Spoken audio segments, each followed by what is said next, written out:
السلام علیکم ورحمۃ اللہ وبرکاتہ۔ مغفر آپ کا میزبان احمد علی آپ کو اپنے پروگرام اسرا آف پاکستان میں خوش آمدید کہتا ہے۔ Today we are discuss about what is chair.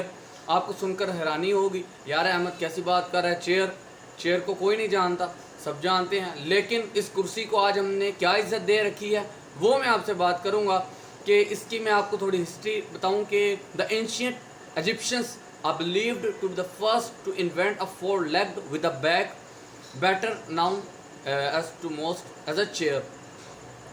ایک قدیم مصری تھا کہ جس نے اسے ایجاد کیا، اور وہ جناب اس نے سوچا کہ میں انسانیت کی بھلائی کر رہا ہوں۔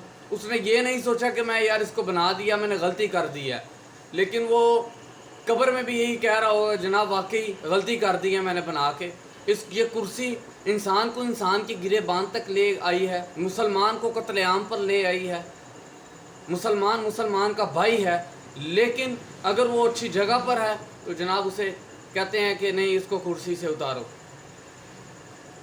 ہم یہ بات مسلمان بھول چکے ہیں کہ عزت اور ذلت اللہ کے ہاتھ میں ہے۔ ہمارے ولیوں، نبیوں، پیغمبروں میں یہ کرسی کا رواج نہیں تھا۔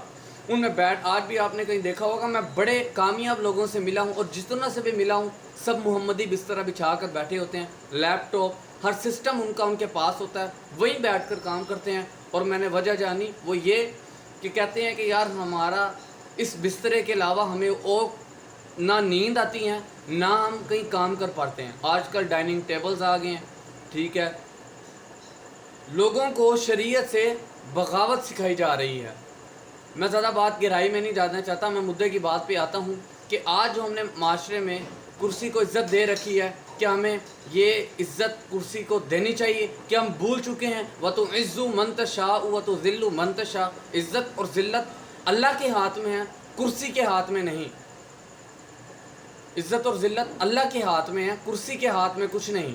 اور مجھے امید ہے کہ یہ میں اصلاح کر رہا ہوں آپ کی، اور اس اصلاح پر میں اس امید سے بات کرتا ہوں کہ میرے سننے اور دیکھنے والے اس بات پر غور بھی کریں گے اور اس پر عمل بھی کرنے کی ضرور کوشش کریں گے۔ وآخر دعوانا ان الحمد للہ رب العالمین۔